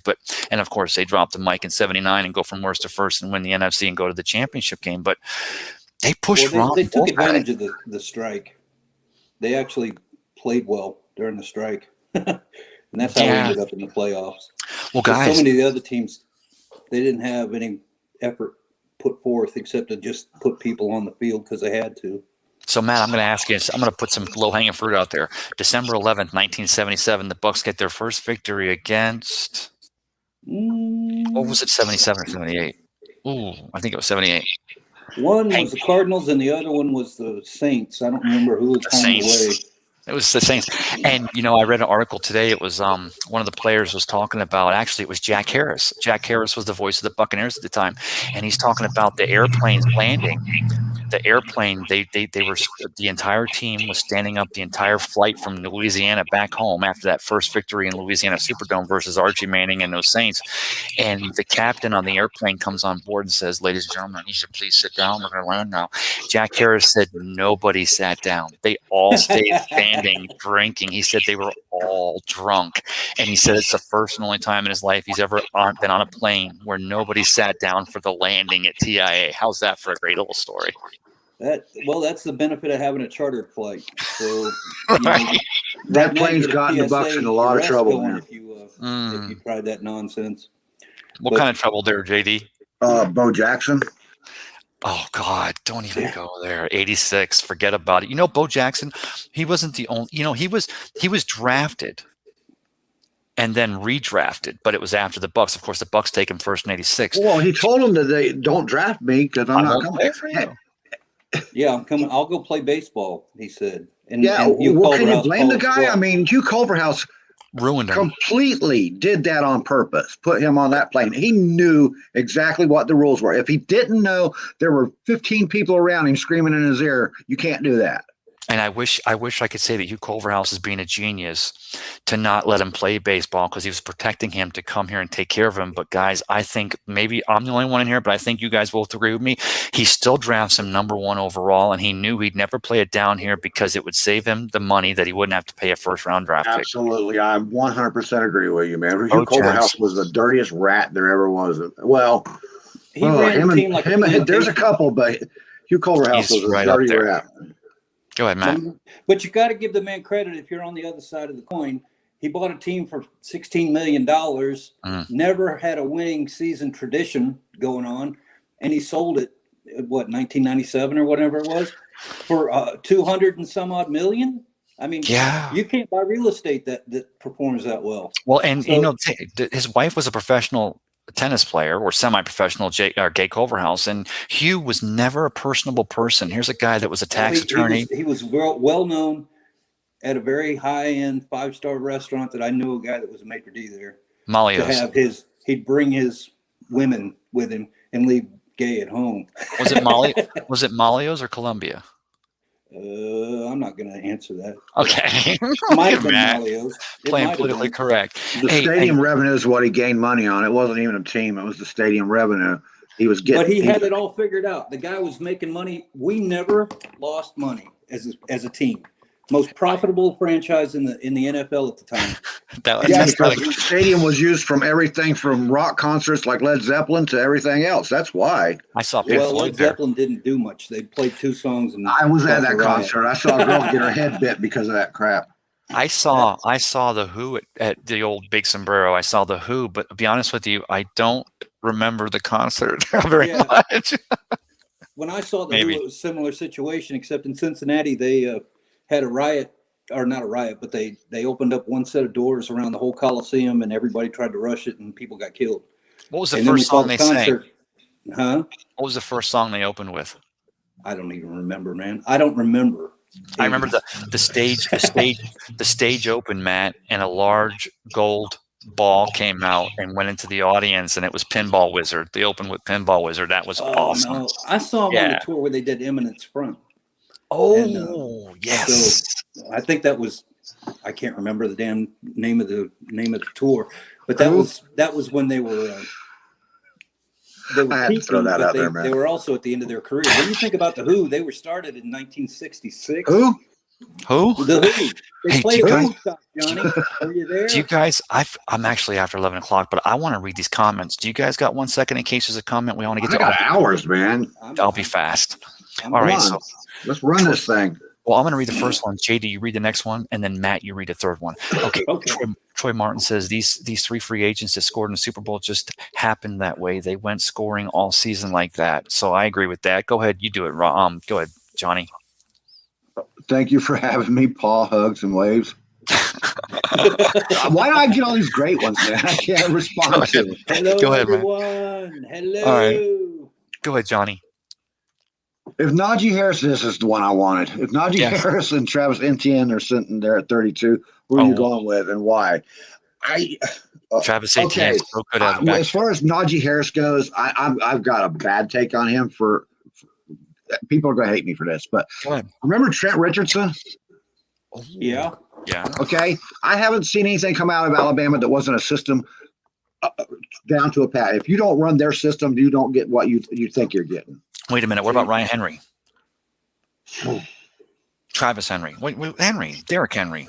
The running back. Where'd he go? He went to a system that was similar to what he came out of, man. And his first season wasn't that great, was it? But that's why I say Travis Etienne is your running back. If the two of them are there at 32, he'd be your running back. He's so if I had to take a running back first, oh God. You could maybe break my arm and make me take a running back first, but there's no edge, defensive tackle, linebacker, center. That's where I'm going. Trade the Packers for Jordan Love, so Jordan Love can come in here and back up Tom Brady. I'm kidding. You don't draft you're Blaine Gabbert, okay? just be happy with that. Yeah, right? I got Ryan Suckup, so I'm happy. Go ahead, Matt. I was just going to say, somebody famous, I think it was Parcells, said you don't draft a running back in the first round. You just don't. Unless you're. And then he had a couple of guys like Curtis Martin and some others that. Oh, please give me the North Sports question. All right, let's go ahead. Let's go ahead and give Matt this one. Do you think the Bucks get AB or Larry Fitz? I think they possibly could get both. I honestly think that we're going to get AB back. Matt, you had to go there. All right. I do. So I'm going to go out of the question. It really isn't. But there is a lot of heat from the Ravens saying that they're pushing for him. Well, all right. They got experience with molesters and sex offenders and stuff in the Ravens organization. Well, they got his cousin there, and that's that. And AB is Ray all right. Rice? Take away all the outside influence stuff. AB is the best route runner in football, hands down. Hey, Diddy got Ray Rice up the middle, and then I beat my girlfriend in the And you put elevator on AB the over way there with home. Lamar Jackson.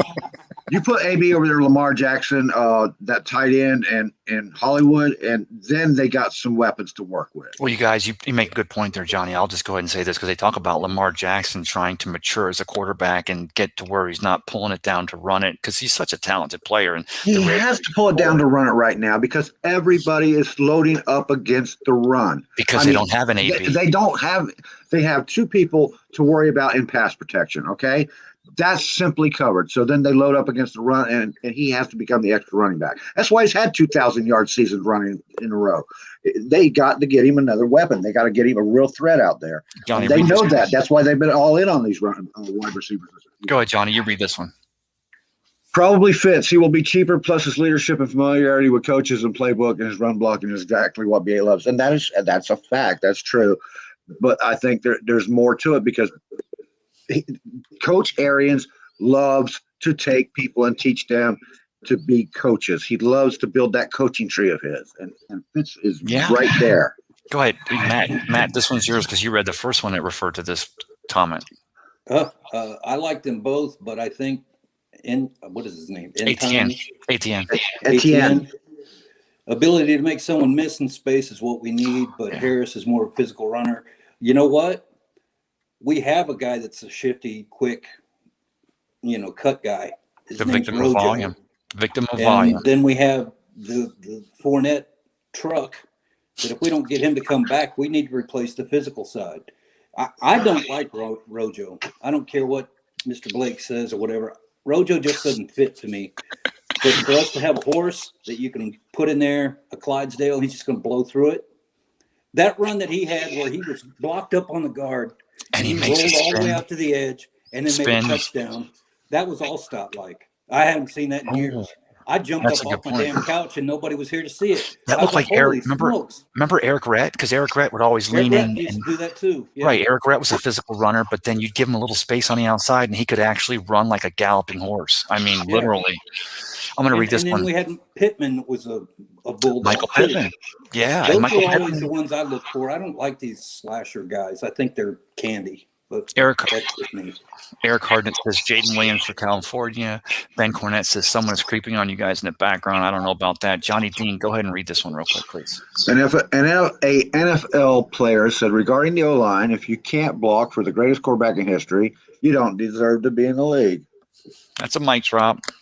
I'm going to give you the long one here, Matt. I would say Smith played phenomenal all season. I wouldn't. He played well from December to February. Absolutely. His game against Washington in the playoffs was his best game he ever played. He cut down on penalties, yes, which was good to see. Also helped. He had an extra blocker on the pass plays, which the coaching staff recognized quickly when they know he's a liability on pass plays. And come on, man. Come on, man. I haven't seen a left tackle on a pass play not have help.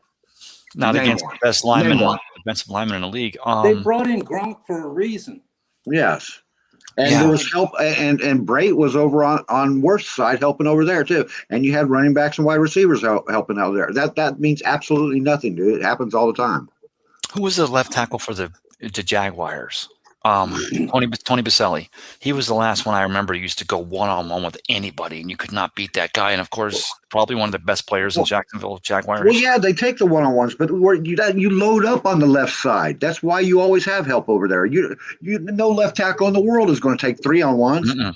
No. North Sports Dynasty says, "Evening, gents." Of course, that's Andrew Faubert, our friend. Ben Cornett says, Now is that throughout Jameis's entire career in Tampa that he never called an audible? Or how is it that? Or last year? You see, and he didn't. I remember him going to the line and he would do finger flashes, and maybe that was like a non-voice audible, but that's just he never changed it up. He wasn't actually barking out orders. No, he was just setting up the line. He was setting up the O-line for the pattern.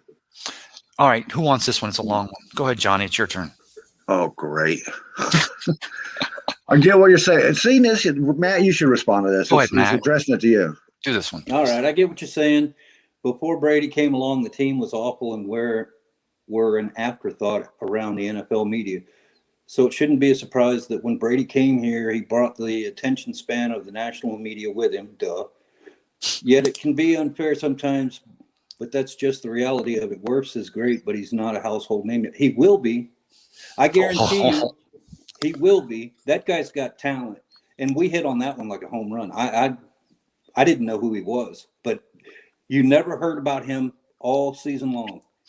You remember That's how you know he was doing his job. You didn't hear flags on him. You didn't see him getting pulled out of the lineup. He was in every play that he needed to be in on. He performed every play he was supposed to be in on, and he did it without a bunch of errors. So that guy's going to be somebody one day. And for a rookie, he had one play against Khalil Mack that he got owned. I mean, he got owned, but who doesn't get owned? He had no preseason. I mean, the guy came in, basically found his cleats, got him sized up with the equipment manager and put on a jersey. Boom, you're out there. Have fun. That ain't no way to start when you're coming out of a draft and going into a team element like this. To protect for Tom Brady. He's great.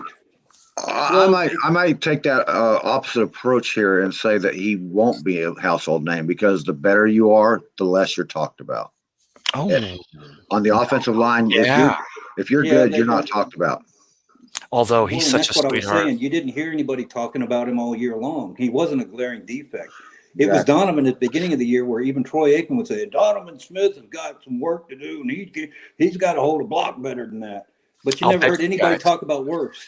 You guys remember, I know both you guys remember I had a Facebook post a month or so back. Maybe it was 2.5 months, but it was basically the replay of the Leonard Fournette run where he goes outside and he does the spin. And in just a brief moment, a rookie moment, Tristan Wirfs is looking at watching the running back, watching Fournette, and then he turns around.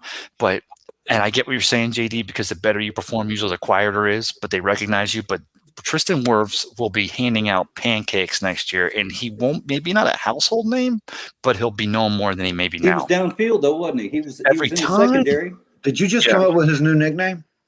Pancake? Yeah, there you go. I like it. Ben Cornett says, how dare you bring that 2014-2019 Bucks jersey? I agree, Dan. I agree. I think Ray is something's wrong there, man, with the guy. Maybe when he lost his mustache, he lost something else. I don't know. I lost my run.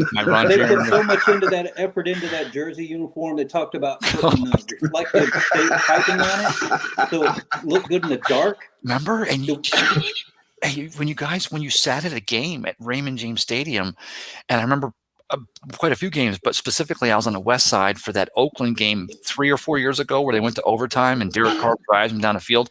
And when the sun shined at just the right angle on those jerseys, they actually appeared in 3D. And I looked at them, I thought, is that their only positive? Because there was nothing else about those jerseys that was positive in my book. I like the effort they used to try to incorporate all of our colors, but come on, man. Yeah. It would have been great if they'd have just put standardized font on the front of it. I mean, that's where it went wrong. You could have done the same thing with the 3D effect with the font that we have right now. And it would look great. The color wasn't the problem. It was the stupid. It's like the Bucks have to be known for their mistakes that they make on the uniform numbers. Remember, they got in trouble in the very beginning because they didn't show up on TV. Remember, because it was orange. Right. It was because it was the orange numbers on the white. And Allstott's first. And Allstott's name, they had it all screwed up when it first came out. Remember that? Allstott. It was Allstott. God, where's I wish I still had that jersey too. Man, that would be worth some money. Where's Frank Papello when you need him? There you go. Also, Wilson from YouTube says the fall guy. I think he's talking about me right now. Troy Polamalu, King Troy at Trojan Legend. That yes, he says, can we stop talking about the 1800s? Thanks, Troy. Appreciate it. Troy's the best. He's the best troll we have. Ben Corneck says Ray Selleck. I love it.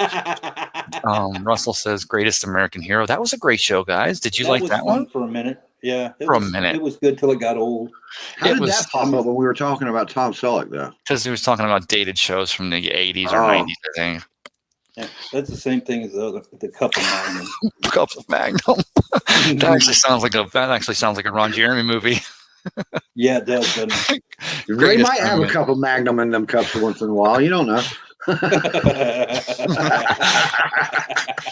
Zachary says Joey Noss, Antonio Brown, Joey Noss, or Noss. How Eric about Gordon. AP? How about I Adrian? think we could get him.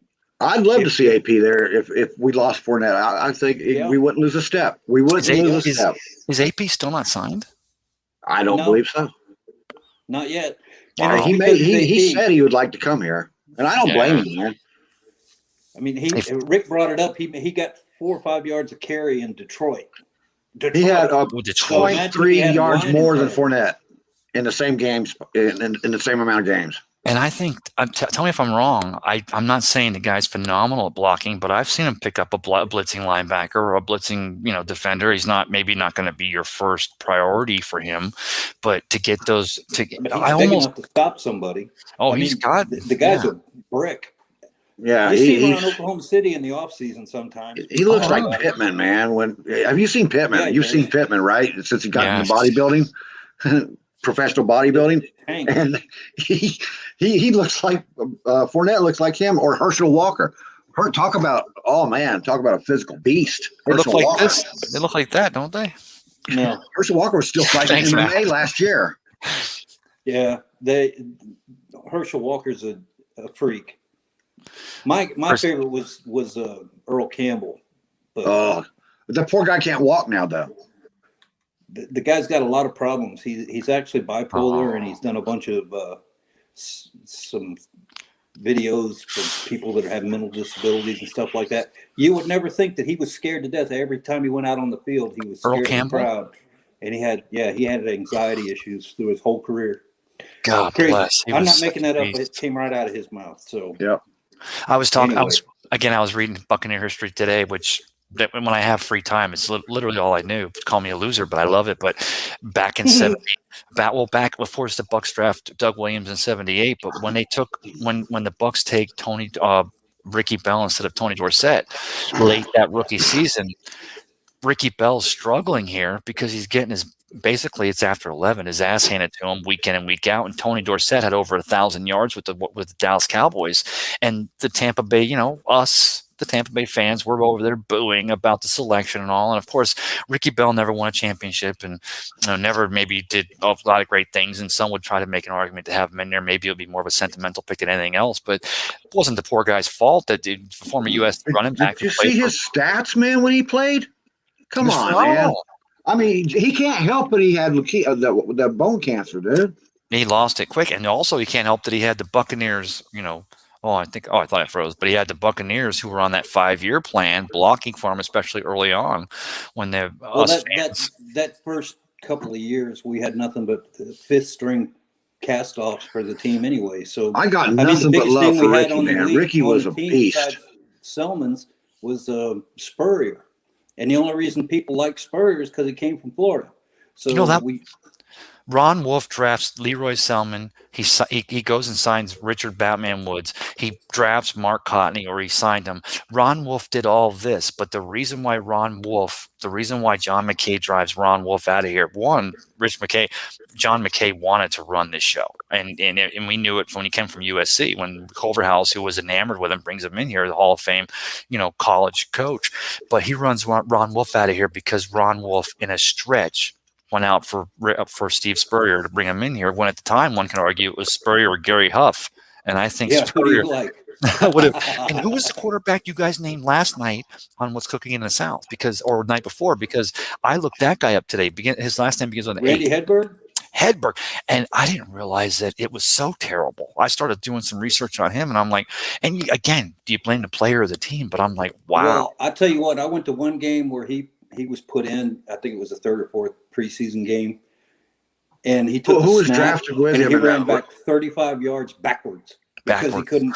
He was going they were on the 40. He was back on the 10 or 15 when he finally threw it out of bounds. And that I was talking to my mom at the time because I was ignorant as hell, and I'm like, "Well, why didn't he just run forward? Because look how fast he goes." And she's like, "He's a bug." Matt, that's a thing. That's a thing, guys. Okay.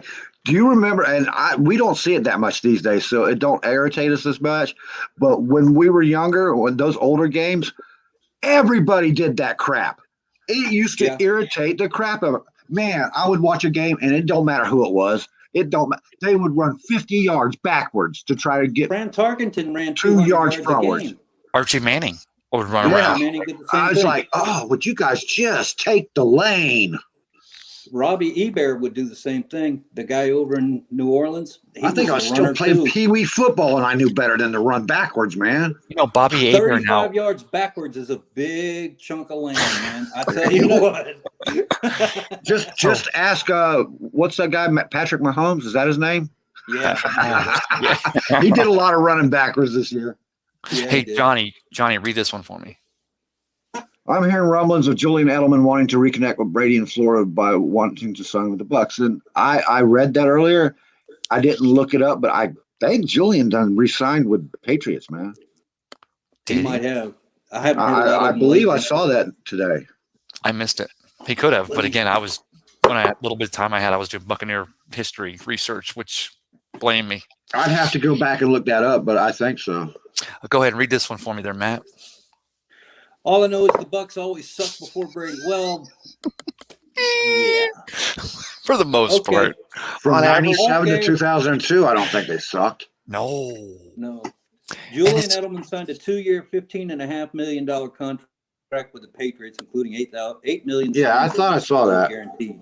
Wow. So, Okay. yeah, We can lay happen. that buried to rest. You heard it here first, folks. And in North Sports, that's Andrew Flaubert says, what I'd pay to see Led Zeppelin, Aerosmith, and That's Ozzy the one I and wanted to read.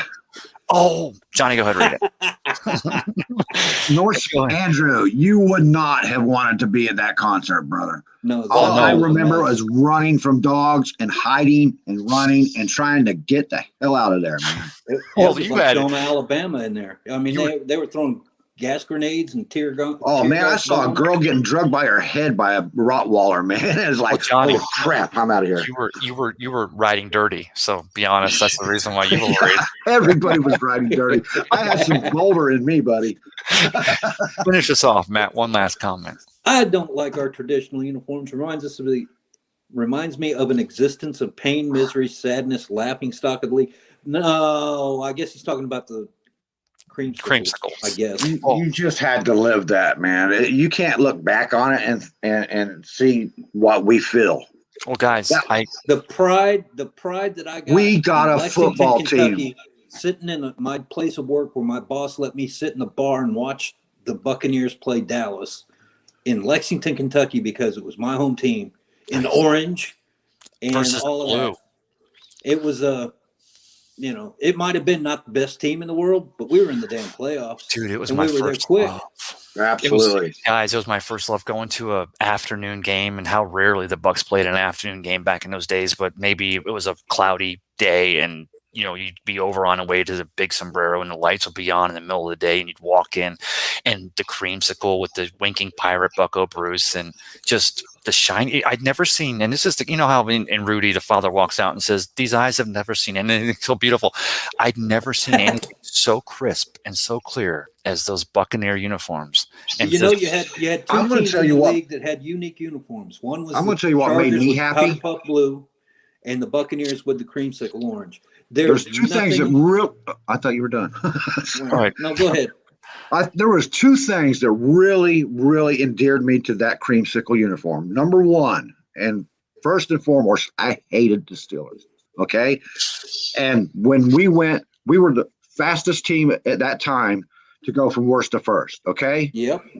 And when we did that in 3 years, it took the Steelers, they had 40 losing seasons before they won a single playoff game or got to the playoffs. Okay. 40 losing seasons. So I used to be able to thumb my nose at them about that. And I'm glad That is something you can hang your hat on, buddy. And that's still.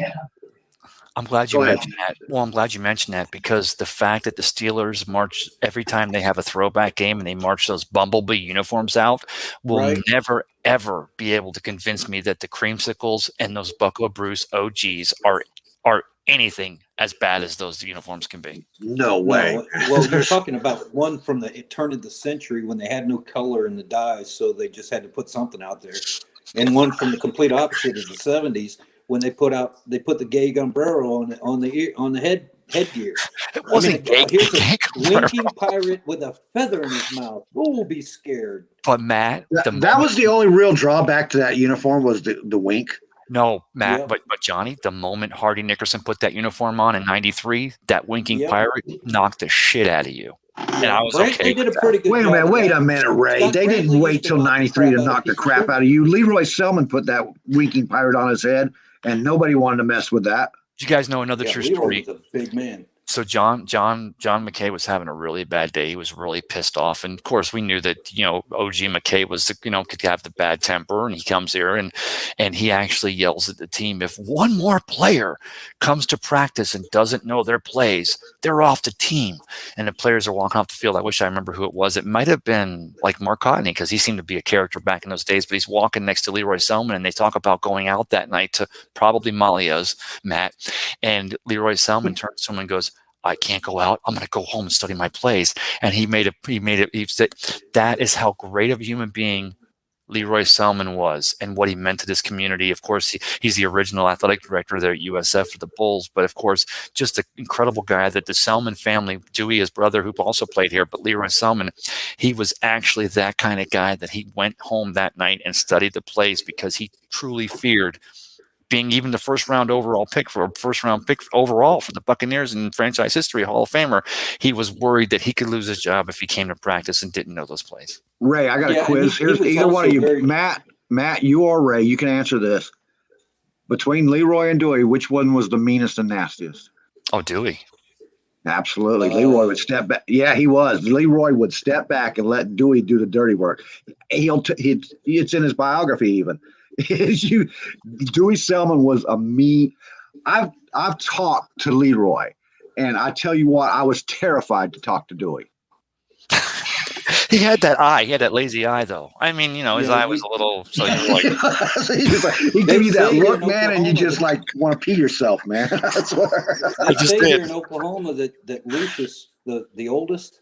Lucius, yeah. Well, I wasn't talking about Lucius. I know he would have been better than Leroy. Yeah, but he was actually never played in the NFL.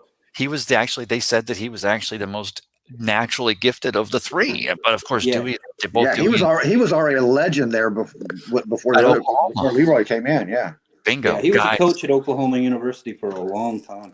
Let's go ahead and wrap this show. Let's go. Oh no, go ahead, man. I'm sorry.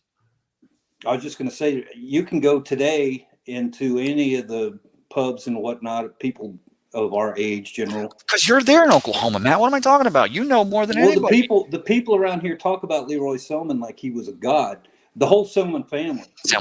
And they would do things, you hear about the good side of Trump, and he buys some lady a car because she didn't have a car and she needs to get to work or pay somebody's electric bill or pay off a mortgage. Did some crazy stuff like that. Leroy was the same kind of guy, and they still respect him here. It's funny. The two places that I lived the longest was Tampa and here. And Leroy was part of both of them. That's cool. That's cool. That's the Holy Trinity. The Selman brothers. That's the Holy Trinity right there. Right there, brother. Yeah, they are. Barry Sanders is up there. They still talk about him a lot. And Billy Sims has got his barbecue joints around here. Thurman Thomas? Thurman Thomas. Was he from Oklahoma? He played there when didn't he play there when Billy? Barry Sanders. No, I'm sorry. Different team, brother. Barry Sanders was the OSU, I think. Ray, there's a question for you at the end down here at the very bottom. Oh, well, I want to work this one first because I'll go with this one first. I'll read this question. So Buck on YouTube, Bucks Time 12 says, "Hey Ray, where's your dog?" So let me see if I can get it real quick. Why?